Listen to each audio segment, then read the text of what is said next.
Well, hello and welcome. Thank you so much for joining. This is the African American Chamber of Commerce presents the Black Women Serving on Boards. This is a dynamic discussion centered around Black women engaging, serving, and impacting our communities by serving on boards. I am Xavier Tolson, chairman of the Chamber, and I'm excited to introduce some amazing women. They're going to introduce themselves. They don't need any introduction by me. They're powerful Black women making great change happen in our communities, and I'm excited to have them present this amazing discussion.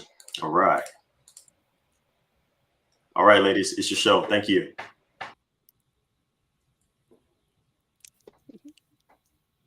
All right. Am I unmuted? Okay, good. All right. Well, hello, everyone. Thank you so much for joining us today. We are actually going to be having a fantastic, interactive, dynamic discussion today. So if you are watching us on our YouTube channel for the African American Chamber of Commerce of San Antonio, or if you're watching us on Facebook, please take the time to leave us really nice comments. And if you have any questions that you like for us to address at any point during our presentation, just go ahead and put those into the chat box as well. We will be able to see those as we progress through our conversation today. So thank you again for joining us. I want to go ahead and just start by introducing myself. My name is LaPana Chambers Lawson. I go by LJ for short. And I wanted to call this conversation because these two queens that we have here today, when I tell you, both of them are extraordinary. They are Black history. They are. And I wanted us to have an opportunity to bring them to this conversation around boards because I just assume, and we're going to find out today, I just assume that they're just as passionate about Black women serving on boards for public sector companies, private sector companies, nonprofit organizations, and all of the array of organizations and establishments that we have throughout the country and throughout the world. I'm sure that they are just as passionate as I am about us being represented in those spaces. Because Lord knows, since we had Miss Patricia Roberts Harris back in 1971, she was our first Black woman to be appointed to a Fortune 500 board back in 1971. We all know since then, we have not seen representation proliferate the way that it really should. It really should. So yes, so I serve here at the African American Chamber of Commerce of San Antonio as the procurement committee chairwoman. I also serve on the board of directors. And so what I'd like to do in my capacity with the chamber is I like to help small businesses and nonprofits that are minority led and minority owned businesses. I like to help them get in front of micro grants, impact investment opportunities, public and private sector contracting opportunities. So that's my primary focus and my primary hat at the African American Chamber of Commerce. Outside of my service at the AACCSA, I also serve as the president and chief executive officer for Tacit Growth Strategies.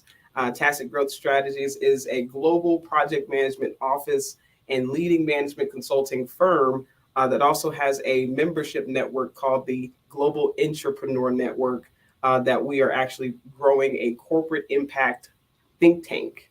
So if you're interested in social impact, let me know. Let's get you involved and get you engaged. And that's a little bit about me. I'll go ahead and pass this over to Miss Elaine Timms. Thank you so much. I am so grateful to be joining you all today. And I don't think Lawana did herself justice in celebrating herself and all the awesome things that she's doing in the community. She is a change maker, and I'm super excited to have the invitation to join today. My name is Elaine Timms, and a little bit about me. So recently started my own business. It's still being built and in the works, called Kawaida Nguza Saba Enterprises Incorporated. I am a member of the National Coalition of 100 Black Women in our San Antonio chapter here. I also serve as the education chair, so I'm super excited about that. We got a lot of good things coming up this year. And I believe myself to be a culture shifter, and I'm also a doctoral candidate, so you all know what that means. still in the process of finishing my PhD in leadership studies. And I've recently become an adjunct faculty member at St. Philip's College. So I'm super excited to be here. This is the beginning of a long conversation. So we hope that you all will continue to join us in this important conversation. So I'll turn it over to Dr. Shay Robinson. All right. Good afternoon, everybody. And thank you so much, Elaine, for that lead in. And as it was just mentioned, it is wonderful to be in a space with so many beautiful, smiling, melanated queens. Hello to you both. And then hello to all of our individuals that are out there watching us from wherever you may be. We're so happy that you're here with us. I guess you could say I am, as you can see with my hair, the funny one of the bunch. My name is Dr. Shay Robinson, also known as Dr. Bridge Builder. I am the founder and principal business strategist of MFAD Creative Group, which is Management for a Day. We're based in San Antonio, Texas. However, we actually have contracts all over, which is exciting to say. Woo, woo.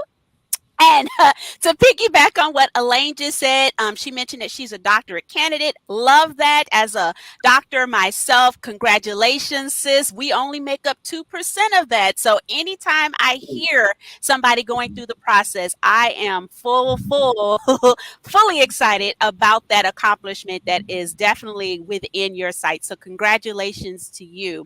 To turn back over to me again, you all might remember me from the WBC. That is one of my largest contracts right now, working with Lift Fund, as well as the city of San Antonio to give resources to you all out there, specifically to female business owners and more high level tied into minority business ownership, which is actually what my dissertation was all centered around. So today's discussion is going to be very impactful because I serve on numerous boards. And one of the big things that I always say when I walk into the boardroom is, where is the tribe?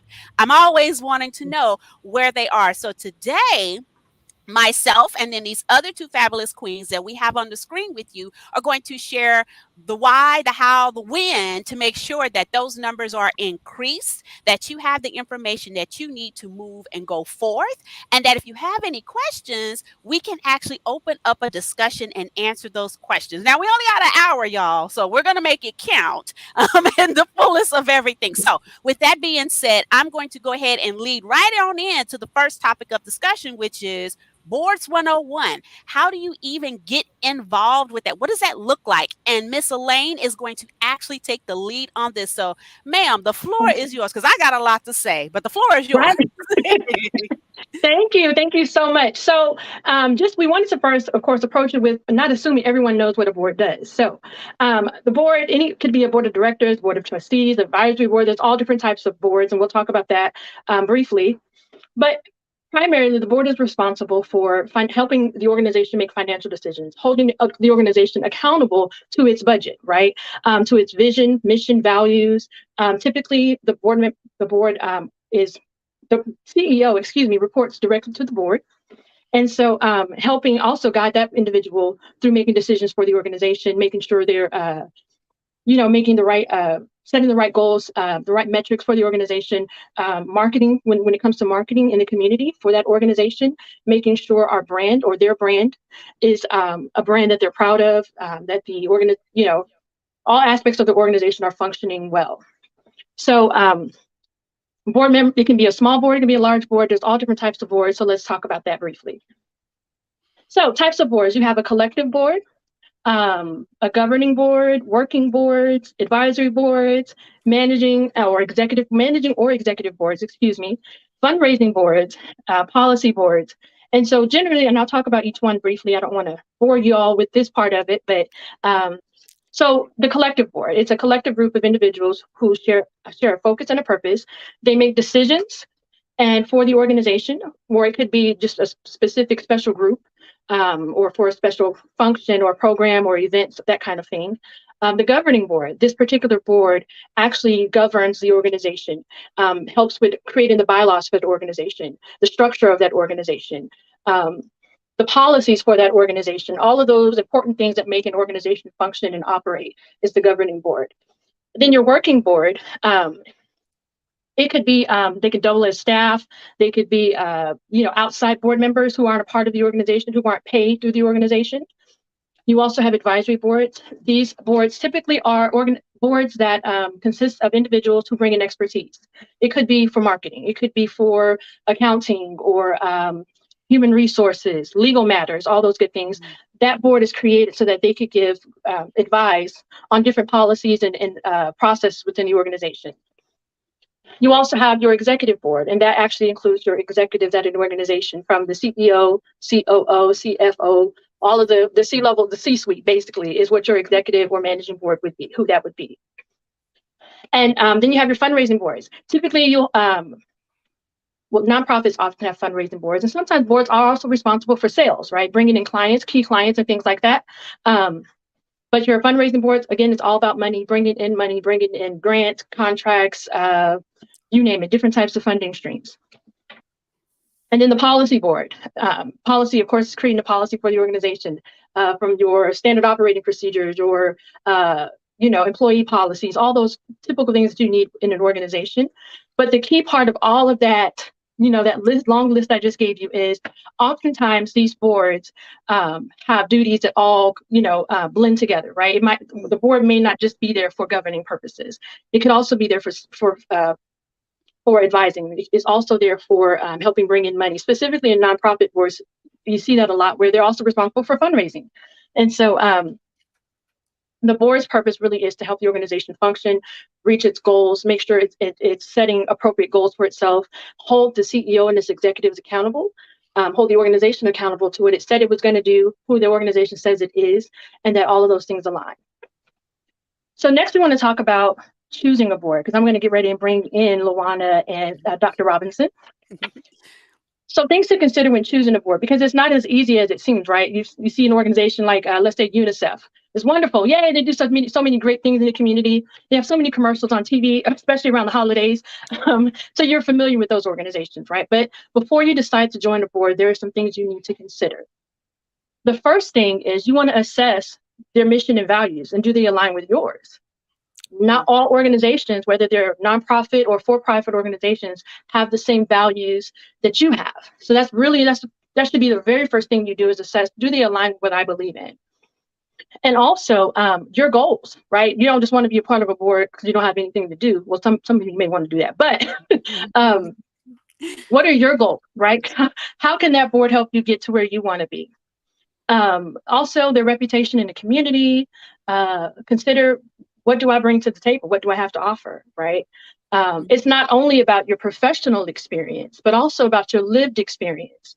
For example, a lot of nonprofits who serve the homeless actually have to have someone, if they're getting federal funding, have to have someone who was formerly homeless on their board, representing that population. So it's not always about your professional experience or your education, but also your lived experience is very important. So I'm going to ask Dr. Robinson and Lawana to pitch in and share with you what they think are also things you should consider when wanting to be a part of a board.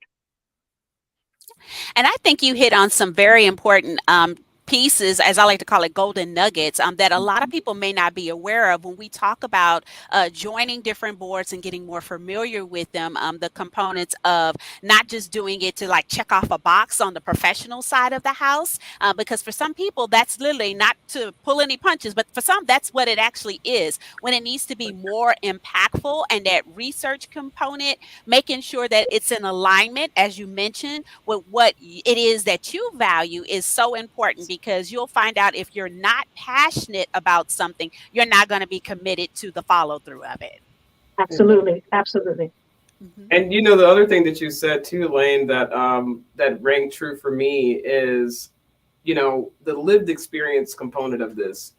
People get caught up on just your competencies. Let's face it, if you're rich or if you're wealthy, if you have influence, they want you on their board. Very short-sightedness, then Bisa Moyo calls it short-termism, short-term thinking, right? Very myopic. It does not serve you to have people like you on a board. You need to have people who are not like you. That's the whole point. You think about your fiduciary responsibility. If you're talking about serving someone and those people that you serve are not represented on your board, then you're in direct conflict with what you said that you were about. Very much So so. I like Absolutely. that you said that. Mhm. Absolutely. Yeah, and I think also too is also making sure that the members of the board, outside of them being a representation, as I like to call it, a united colors of Benetton, you also need to make sure make sure that there are some people who may not necessarily view everything like you do, right? You want a That worldview part. perspective. So no people Yep. are important, right? You want to actually Yep. have somebody that's going to be able to have an enlightened discussion so that you can see the big picture as a whole. Absolutely. Absolutely. And my background, well, recently is in grants and contracts and saying, I'm that no person. I'm the person that nobody wants to see coming. Like, no, we can't do it. So it is important. I 100% agree with you. Some final thoughts on that also is what can you commit, right? Because being a part of a board, there's duties and responsibilities with that. It's not like, oh, it's wonderful, my name's on the company website and it's so beautiful. No, you actually have a job to do when you're part of that board. So can you commit to that job? You have to research what the commitment level is. Beyond just not your time, is there a financial commitment you have to make? Yes, ma'am. Because depending on what type of board it is, you do have to actually pay. But there's dues associated with being part of that board. Fundraising and sales, how much business are you required to bring in? Also, again, your general responsibilities for being on the board. How often do they meet? Do they meet every week, every month, every quarter? You need to find out what level of commitment is involved in that. And then who's currently serving on the board? Mm-hmm. That's also very important. Because you may not want to work with that person. And once you give your time and you commit to that, you can't just back out. I mean, yes, at all times you have a right to leave a board, but there's a whole process behind that as well. But those are things you should consider and research up front. Also, but last but certainly not least, is their compensation. Some boards do have some board members and boards have compensation, some do not. And so that may also be a deciding factor for you to even engage that organization to be a part of their board. So those are the things you should consider when choosing a board. Now, how do you get on? How do you get on or become a part of a board? Because it's not as simple as saying, hey, I want to join your board. Please put me on. It's not that simple. No. First and foremost, we need to network. We have to get out there and meet different people from different organizations, different backgrounds, and your network should be very diverse. Yes, we love Black Girl Magic. We love to celebrate ourselves and we should be doing that, celebrating ourselves, promoting ourselves, networking within our own groups, but also outside of our groups, right? Because you can't promote diversity and then lack that yourself. So network, get out there, and you never know who it is you're talking to. Every opportunity to meet someone and talk to someone is an opportunity to build your network.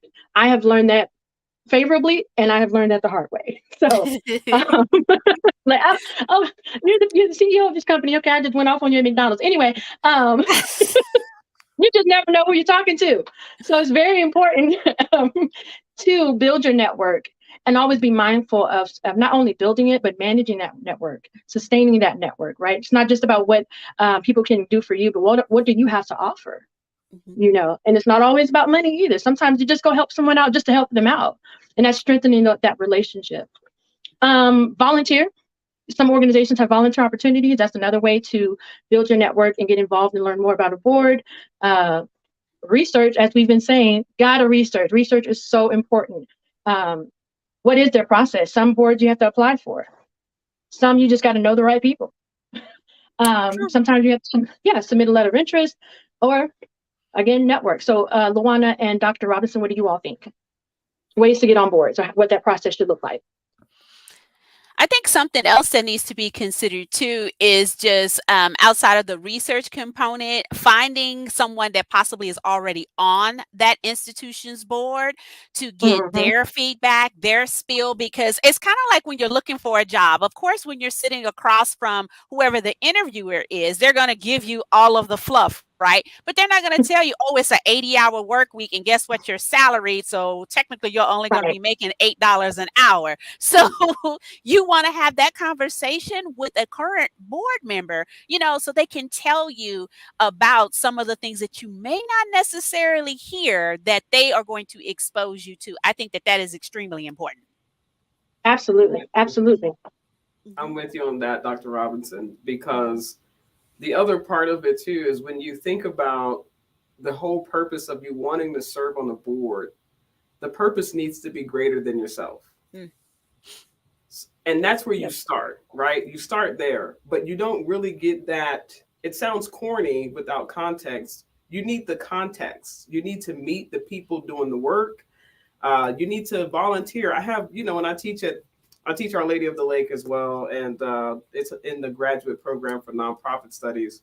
And my graduate students, I have sometimes people will come in and they've been corporate for 20 years and now they want to retire and they want to start their nonprofits. And, you talk to them about sort of how they're seeing the nonprofit industrial sector, we like to call it industrial. Yeah. You ask them, their thoughts. And instead of saying, I volunteered this place, I volunteered that place, and it inspired me to want to start a place that's similar or serve on the board of that organization. Instead of hearing that, you hear, oh, well, there's a problem that needs to be solved and my nonprofit's going to solve it somehow. That's the issue, right? It's not enough people, to your point about networking, social capital. There's so much nuance in board service.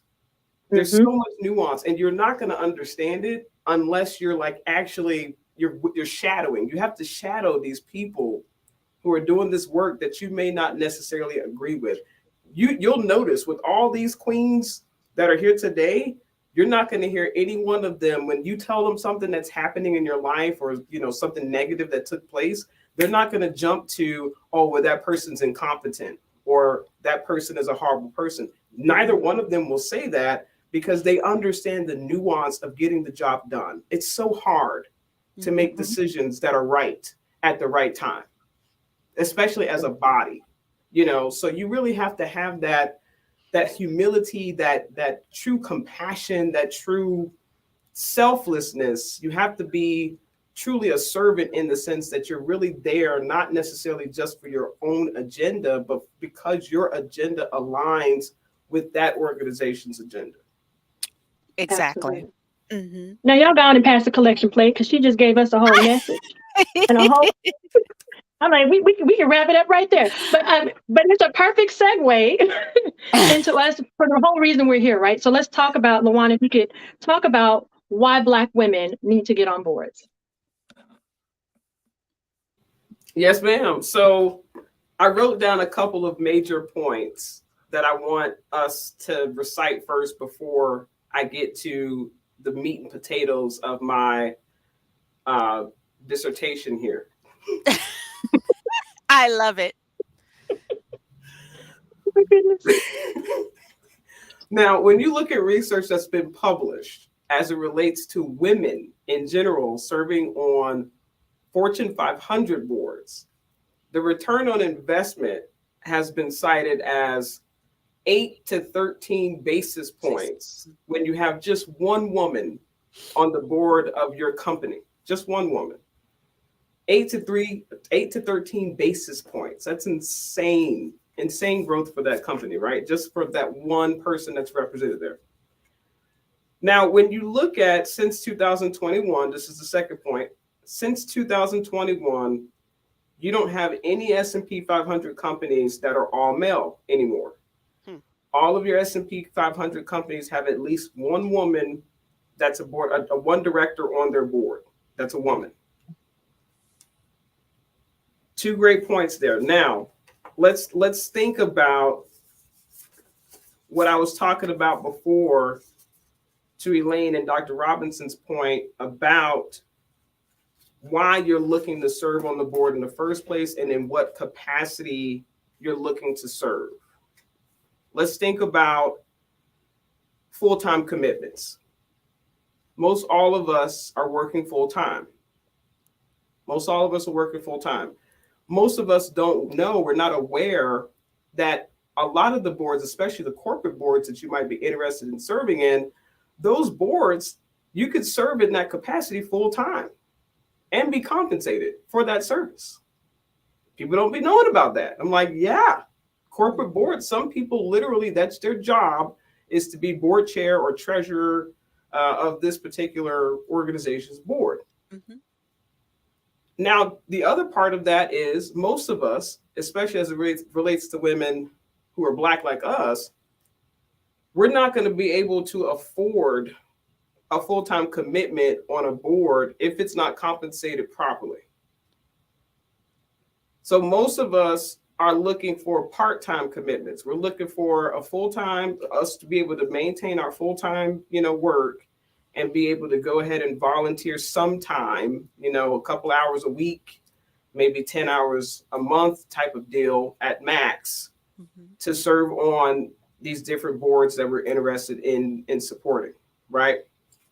Now, with that, why do you want to serve on the board in a part-time commitment? For me, all of the boards that I serve on, all of my service is done in a part-time commitment. The impact that I'm able to make as a working woman who is then coming into a governance capacity, advocacy capacity, financial responsibility capacity, right? Auditing capacity, the power of being able to not only be in the room at the table, but also be in the position to write, to draft the policy, to edit, to revise the policy, to amend the policy periodically, to advocate for support publicly and politically for those policies so that we see best practices at the organization that I serve carried out into other organizations that are similar, government entities, et cetera. That is a powerful position, a powerful ROI for me, powerful return on investment for my time that I'm only having to commit maybe 10 hours a month for my board service, right? And again, to Dr. Robinson's point, you got to find out up front, does our, whatever function I'm going to be serving in, because all of the boards you're going to join are going to be working boards. So you're going to have some sort of functional capacity. You're going to be doing fundraising for me with the chamber. I'm procurement. Other people might do membership. Other people might do outreach. To Elaine's point about development and grants, you might have a person that's dedicated for fundraising, a fundraising committee, and they're serving as chair. You're going to have a function. Whatever the function is, it's supposed to be based on your current competencies, your current capabilities, right? So again, thinking about your own personal return on investment as a Black woman in a space where you are not well represented and you're not well utilized. The representation for all of us, and I'm just going to throw it out there because I'm sure we feel the same way on this. Y'all correct me if I'm wrong. Representation for us is not just a matter of saying, oh, we need a Black woman on the board. Representation is I'm here. I actually have something that I'm doing that's based on my competencies. And I'm actively contributing to every aspect of governance for this organization. I'm truly acting in a capacity as a fiduciary of this organization where my principal duty is to ensure that I steer this organization in a way that's ethical, that's sound, that's financially sound. Got to make sure that's a clarification.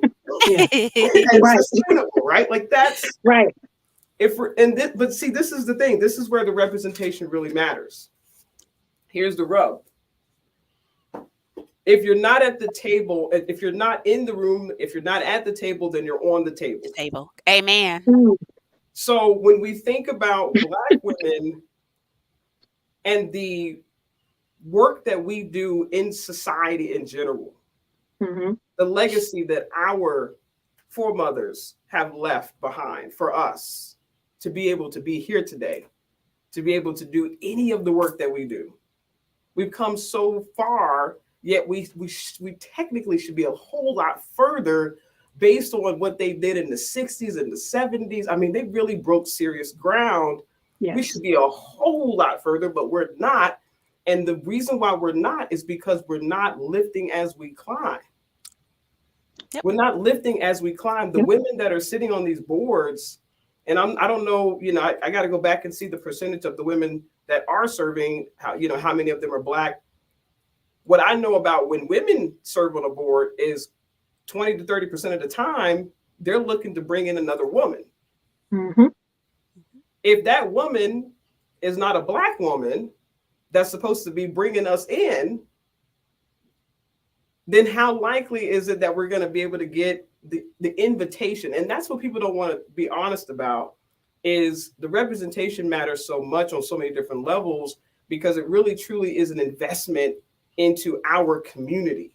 That's Exactly. an investment. When I serve in that capacity, I'm investing my time into this organization, and hopefully that organization is then investing back into my interests, my areas of interest. Yes. Because now I'm there to say, your executive director, we just hired this woman who's the executive director. She's a sister. What's her salary? How do we determine her compensation? Mm-hmm. When I'm looking at her job description, I look at it with the lens of knowing what it's like to be in that role, because I've served that role. I know what my board expected me to do that was tacitly implied, was not on my job description, was in that bullet that says and other duties necessary, but those other duties necessary resulted in me not having any time to spend with my family at home. Mm-hmm. So I know, and then I know that you're constantly, and this is the other part of it, this is the tax. When you become my executive director or my president for this nonprofit, for this corporation, et cetera, whatever you are having on the side, you don't represent that anymore. You represent just this.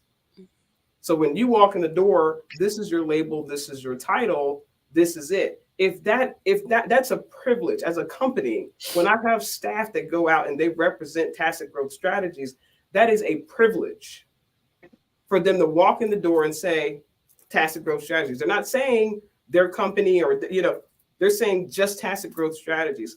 I have to make sure that I compensate them just really for that. That's a big deal by itself. Now, when you're on a board, again, you're understanding from an ethical, from a financially, fiscally sound standpoint, these are the types of things that have to be factored in when we're thinking about compensation packages. We have to be thinking about these types of things. Yeah, and that ties into the whole situation with pay gap. Don't get me on that. Because pay gap is crazy. Just when we talk about gender roles as a whole and pay gap equality, you're talking about 83 cents on the dollar for every dollar that a man makes. And then when you throw in minority, Black female, it jumps down to like around 63 cents on a dollar. And for your Latinas out there, it drops down to around 57 cents on a dollar. So all of these things kind of tie into one another, right? For this overall big picture. And I know one of the comments that was placed in the comment feed was in relation to getting a seat on the board, and always seeing it as a problem when there is somebody that's African American at the table that is in essence fighting for our part of the pie, right? And I don't see it as a problem. I actually consider it an honor, because I'm the one that comes in the room and likes to shake stuff up, because I have questions. So I need to know that if your organization is, supposed to be all about nonprofit and we're doing A, B, C, and D, then A, B, C, and D should not just be for like one particular area of town, unless that's the only community that you're identifying with and serving, right? But if you're trying to be like all over San Antonio, then you need to spread the wealth. And your board needs to be a representation of all of San Antonio, right? And that includes all areas of San Antonio in that representation. And I think that that's something that it's hard for people to understand. And as I always say, if you walk into a room and all of you all look like y'all could be family and birth of the same mother, there's a problem. Very much so. And I think I'm sorry, let me stop laughing, but it's so true. It's laughing because I 100% agree. And I'll give a quick scenario. Recently, well, not recently, but over the last few months, an organization I bank with had some concerns as a client, customer, whatever, however you want to call it. But I was like, I see you doing a lot for the Latino community, which is awesome, because you should be. Right. But I have yet to hear you say what you're doing for the Black community here in San Antonio. Right. That led to a meeting with the president and CEO of that bank, then led to me bringing in my network to sit down and have a conversation with the president and CEO of that bank. But there's also a conversation about the board of that bank, because there's none of us there, not even male or female, as a part of that board. And so those conversations are happening just as me being a customer, right? Because I'm gonna let you know, I've already had these conversations with UT Health Science Center, but I'm very vocal. I'm very vocal, and you can, and you don't have to be a part of the board to do that. If you True. are a constituent, you have every right. If you're giving your time or money to any organization, you have every right to question them and ask them, what are you doing for my community? Or it doesn't have to just be the Black community, whatever groups that you're interested in, you have every right to ask them and call them to the table about that. And you never know what direction that'll go, where it will take you. And you may end up on their board just by opening your mouth and speaking up and challenging them to honor what it is they said they would do or who they are. True, very true. And I've even had some people that just flat out said, you know what, I honestly never even looked through it as that lens. This is just Exactly. what happened. Yep. It wasn't like we did it on purpose, but it just happened this way. But now that we're having this discussion, what can we do to resolve it? I love those Absolutely. conversations because that's how we open the door. But I also know that there are conversations where you have individuals, particularly in the Bexar County community, where they will say, well, y'all only make up 7%. Yes. I'm not here for that. That 7% counts just as much as the 47% and the 73% and all the other percents. We're still here. Yeah. So we still need to have that representation. Absolutely. And we're disproportionately represented in homelessness, Yes. unemployment. I mean, and so that's the other side of it is, sure, on a population statistic level, sure, 7% of the city, but why am I 20-something% of homelessness? Why am I, and I think that to both of y'all's point, when we look at, again, representation from a specifically Black woman standpoint, and I saw the Sam Austin group question, which great questions. Mm-hmm. It's not on us as individuals to represent Black interests. Mm-hmm. It's not. I can't, when I walk into a room, I can't carry all of people that look like me with me, but I can carry my community. Yep. Because my community sent me there. The bottom line for us is that we have to be held accountable as we're serving on these corporate boards, nonprofit boards. Who is it that is sending you? Mm-hmm. What community is sending you? That's what it's really about. And that's where I think we have a disconnect, because we see a person who looks like us, but we forget that all skin folk ain't kinfolk. Come on now. Now that's the topic of, do that another day. Yes. True. Very true. I'm just saying. That's true. That's very true. Yeah. So, I mean, I don't know, Dr. Robinson, what you thinking? I know you want to talk about what to do once you're at the table. That actually segues into it. So now that we've had the discussion about what is a board and then how to actually get on the board, right? The other big thing that becomes extremely important is, now that you're here, what do you do now that you have a seat at the actual table, right? So many times we have conversations about getting on boards. And I believe it was Renee Watson, who's the director of the Small Minority Women's Business Center of Bexar County. She mentioned on here that it's not just about, a resume gig. And she is absolutely right. You do have to do your homework and be prepared. It is not just, as I mentioned earlier, a box that you're looking to check, right? So as you're prepping and getting ready to take that leap to join a board, you definitely need to do your research. And just like you're researching them, they should be researching you. So this whole concept of, well, I don't want to share my social media, or I'm not on LinkedIn. Baby, LinkedIn is literally a professional version of Facebook. I need you to have that crisp and up to date, because they're going to research you just like you're researching them. And also be mindful too that when you get these applications from these different agencies, that tells you a lot about them. If it's cut and paste, there's misspelled words, they meet every single week, you have the right to ask them, what are we meeting for every single week? If I'm signing up to be one of your board members, like you only host 2 events a year, what are we discussing every single week that falls in line with these 2 events, right? So you need to have those tough questions. Once you're on the board, make sure that you have time to allocate towards the board, right? We don't want to just join, as it was mentioned, just to check off a box or to put it on your resume. You have to literally be in alignment with what it is that they're bringing forth. You also want to make sure that you build relationships with the current members of the board as well, and the agency.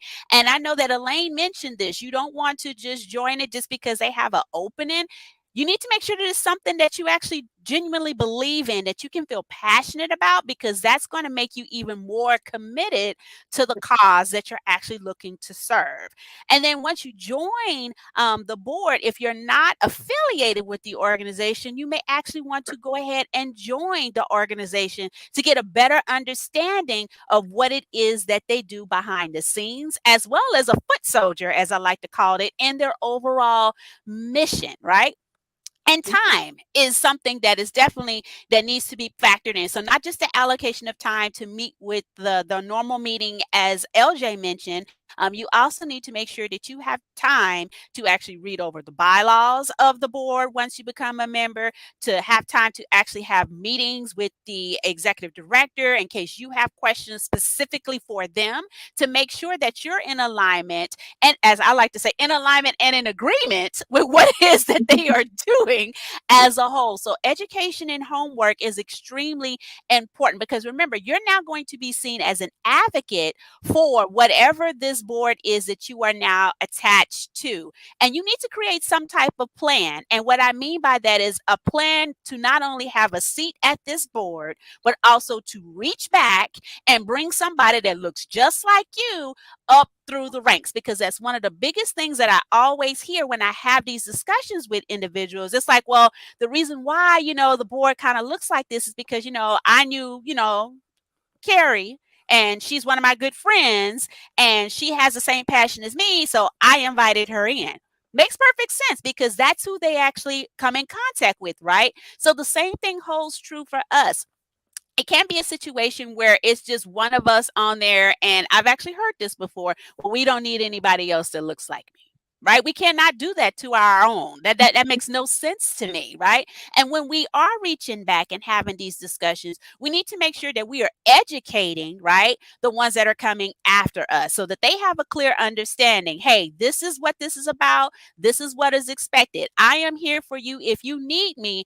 This is some of the things that you may run into, so that they have a clear understanding of what they are walking into. And I am a huge proponent of literally exercising your genius. So in other words, when you're in that meeting, you are no longer just a fly on the wall, or just sitting there to just look nice, and for them to say, hey, we have a female or we have a minority in the room, look at us.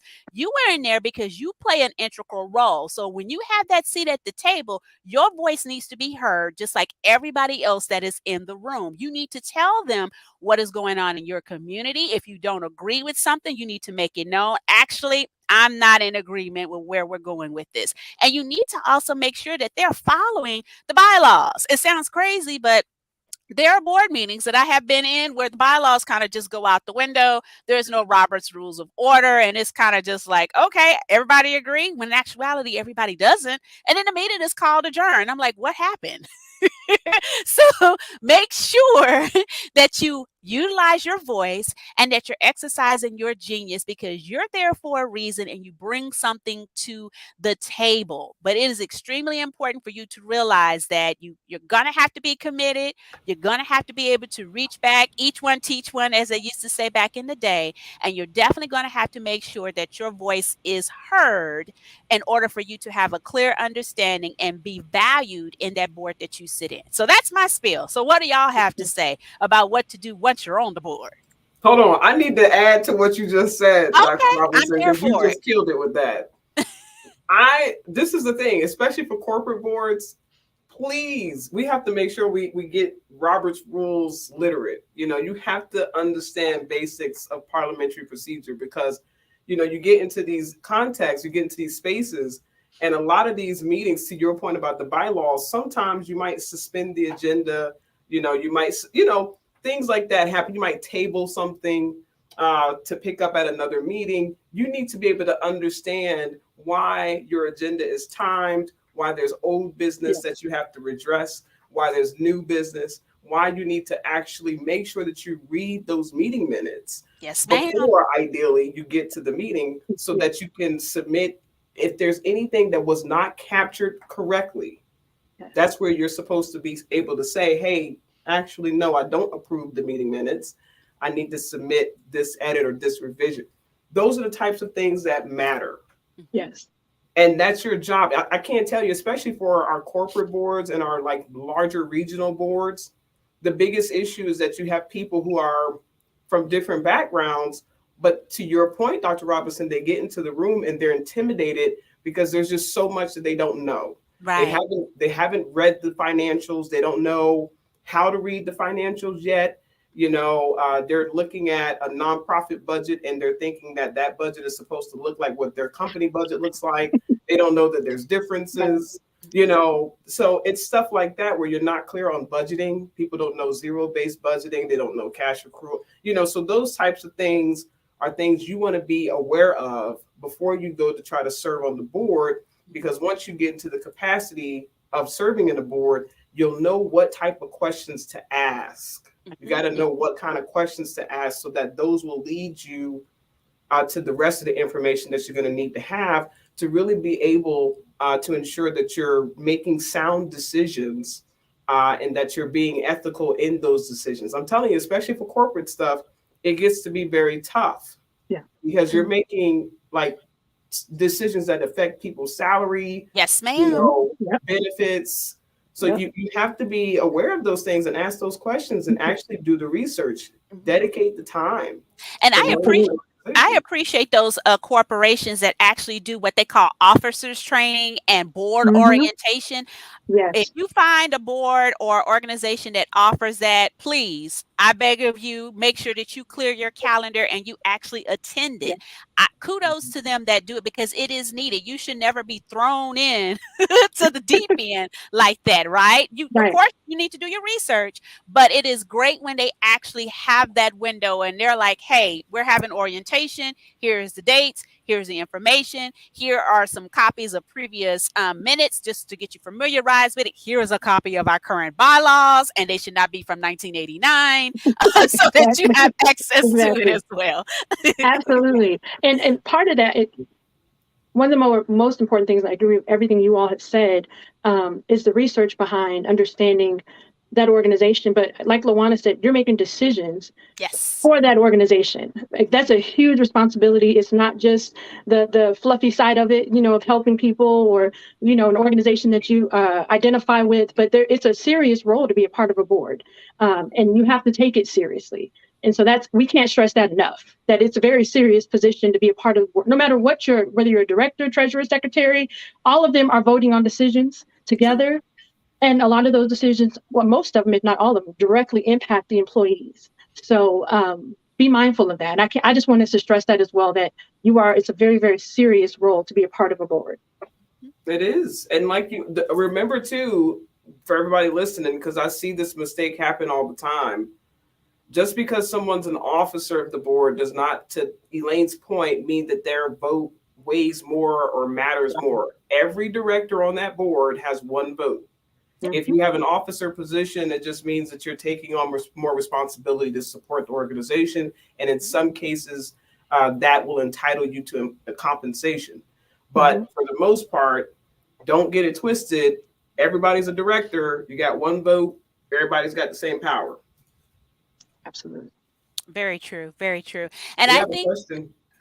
we do. That's exciting. Let's see where it is. Oh, I see it. Would y'all like me to read it? It says, what's your Please. advice for overcoming fear of being seen as a difficult person in the room?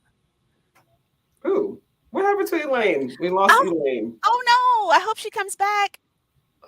Okay, Elaine, we'll let you answer this when you get back. This is actually a really good question because it's a real struggle. It's a real struggle to not be that one person in the room who just doesn't go along with everything. You know, the one person who actually wants to make sure that you're holding people accountable to the decisions that they're making. And it's tough being in that role.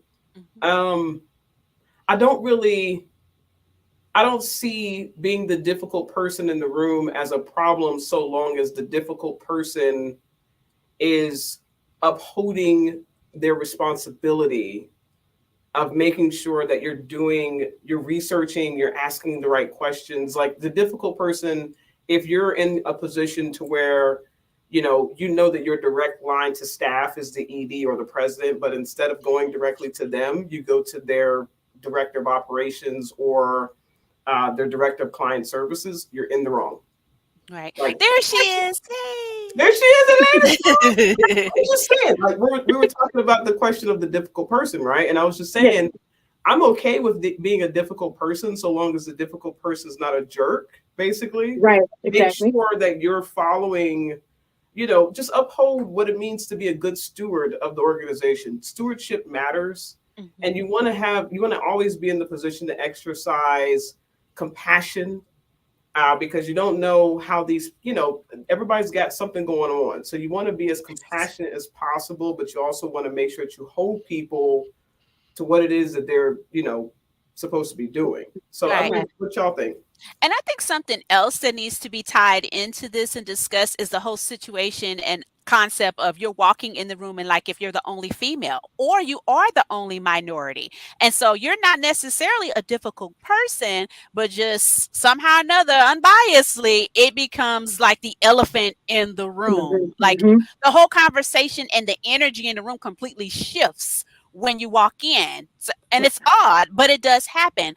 I would say, having been in that predicament quite a few times, that you definitely need to continue to just be yourself. That's most important. You never want to, as someone put in the comments, be quiet and not utilize your voice. So Right. definitely make sure you continue to be yourself. You're there for a reason. That's the most important thing. You want to make sure that you're mindful of. You are there for a reason and you are worthy to be there just like everybody else that is in the room. And your voice is just as important. And as Joy mentioned in the comments, your voice may be the only voice for your community that is in the room. So you definitely want to Absolutely. make sure that you speak up and you speak forward.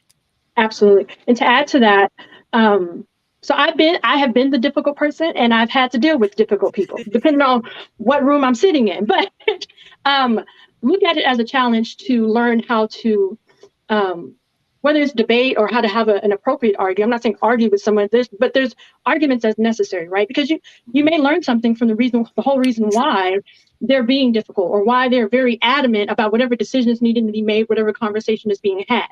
And sometimes, like for me, I've just played the devil's advocate to help people think through the entire situation, because sometimes we're so passionate about something, but have detached ourselves from reality. Yes. Yes, We don't exactly. have the money to do that. So, sometimes it's worth having that off to the side conversation just to learn to understand them better. Because it's not always, most times it is, but not always someone just being difficult to be difficult. Right. They may actually have a whole purpose behind their position, whatever it may be. True. So, and otherwise you just learn how to navigate around those types of individuals. You don't want to exclude them because they're just as important as you are if you're part of that board. Mhm. But that gives you more experience on how to navigate those situations because it's always going to come up. It's never going to go away. So you might as well get used to it. And I think that ties into what I mentioned earlier too. Once you're a part of the board, is building those relationships with the other board members, right? So you're able to actually get a better understanding of their personality, what are some of their, because there are some people that have certain triggers where it's just like, I don't even want to talk about that type of deal. And they've already made up their mind on whatever the subject may be. But I think when you start building those relationships and getting a better understanding, you're able to navigate and also break the ice a lot easier with those individuals when you do have those tough conversations that needed to be had. That's the biggest thing too, right? So Elaine and Dr. Robinson, y'all hit it because what let's just be real. Most of the time the difficult person is not as active on the board, right? It's always the one that like they show up to the meeting late, you know what I'm saying? And they come in and they got mad questions and you're like, listen, all right, hold on. Where was you at? We had a whole committee meeting where we dedicated 3 hours to this topic and you couldn't make it, but now you want to come to this board meeting and spend. No, I'm not entertaining your question. Okay? I'm just saying you have these different levels to it. Yes. At the end of the day, it's again back to the relationship. Get involved. Once you understand the nuances of things, and once you're able, because I've been in situations where I was the only Black woman on the board, and you all know. And Oftentimes. look, I'm just saying. Yeah. And you saw after the fact they tried to destroy me. Yep. But that was because what did I do? In the beginning, we played it cool. I'm gonna go see your mama. Whenever we do a lunch date, I'm there. I mean, I did what I had to do to build that relationship, learn the organization in and out. And when it was time for them to elect new leaders, they added me as president. So now I'm president. Okay. It's a new regime coming in here because now I've had the time to develop the relationships with you. I see how you see things, and I have other people who see differently. I see differently sometimes. We're going to work this thing together. Again, you're working with people, so you have to be okay with compromising with. Sometimes you got to be an autocrat and just make it happen. I mean, you have to balance, and that's why we say, again, you need to really get steep into Robert's Rules of Order, because once you have that as one of your weapons, it's hard to play with you when you know the order of motions. Yeah, I'm just saying. It is. Point of order. And that's very true. And that ties into what Benita actually just mentioned when we talk about the definition of what it means to be difficult, right? Because, honestly, sometimes those words aren't even used with other individuals, but for some strange reason, they pop up with minorities on an ongoing basis. It's one of those strange things. I'll just leave it at that. But she brings up a very good point. So how are we actually defining that? Because people may perceive me as being difficult at times because they may say I talk entirely too much, but for me, it's just the norm.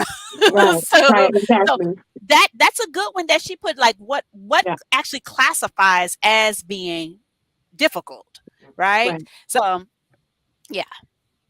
Coalitions. I'm just gonna say it. Coalitions. That's what it comes down to.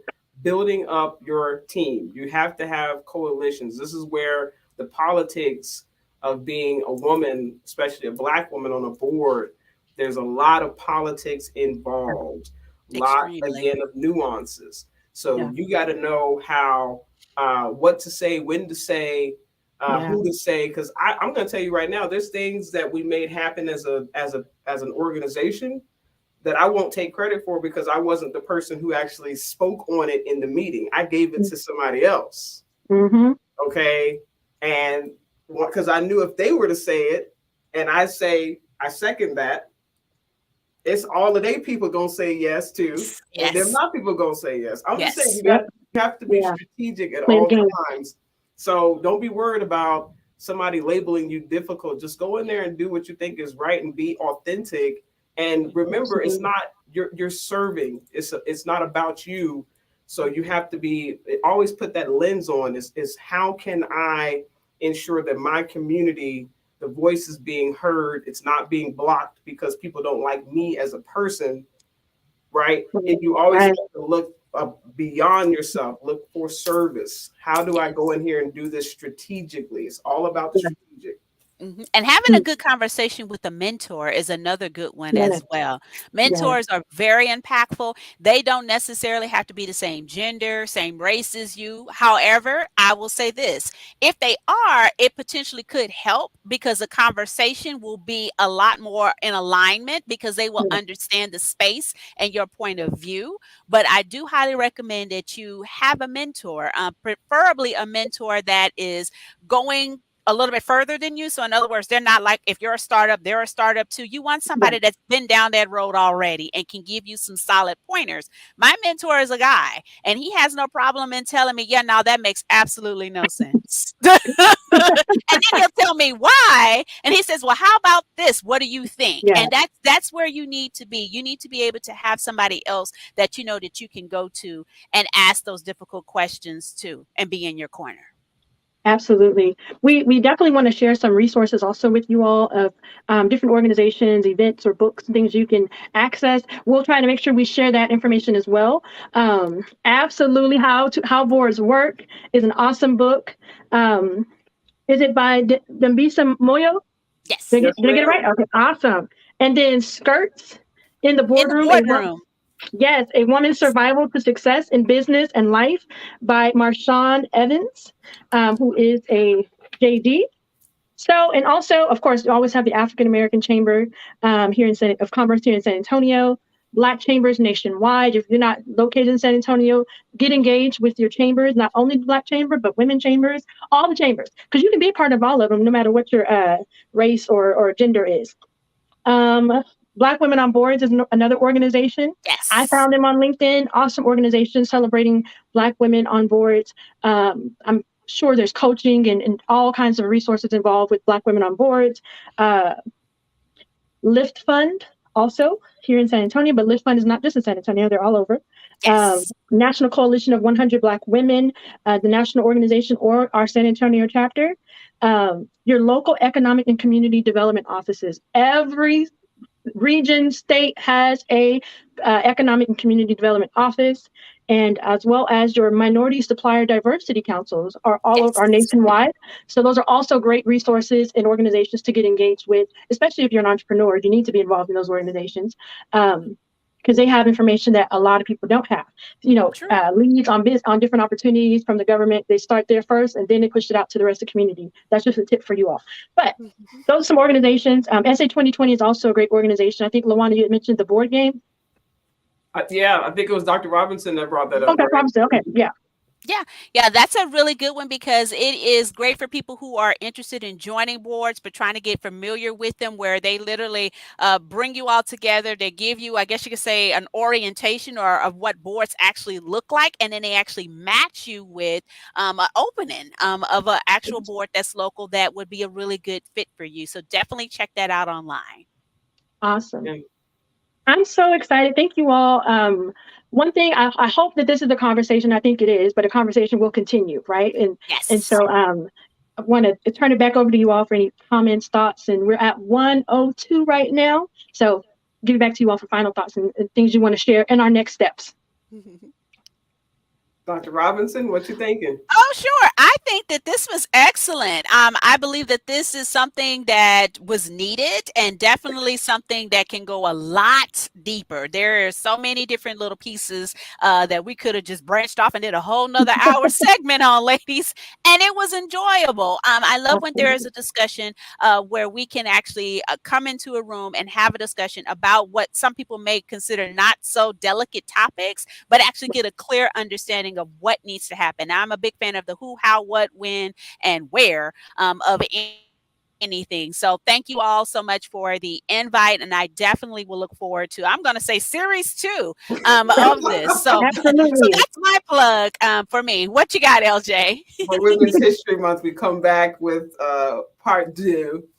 So I just wanted to tell everybody, thank you so much for viewing. Brunch Boss, I see you. Thank you so much. Margaret Wilson and Alia, thank you. Mango RV, Stephanie Nias, Benita, Joy, thank you all so much for your support, your love today. It means so much to have you here with us at this point in time during your busy schedules. Yes. We do have some board vacancies actually on the board for the African American Chamber of Commerce of San Antonio. So if you guys are interested in serving in certain capacity, I have Xavier shared it with us. I'll make sure I share it with you. Send me an email at procurement@africanamericanchambersa.org, and I'll go ahead and send you the competencies that we're looking for at this point and how you can submit an application. So if you're interested in serving with us, please. And we have several committees that are always looking for people to become members and committee members of.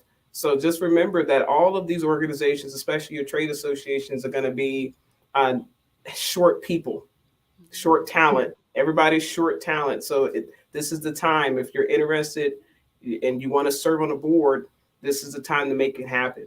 And get in touch with any of us. I mean, any one of us can help you find a board that you might want to serve on. we can all help you with that selection there and that process. So that's all from me.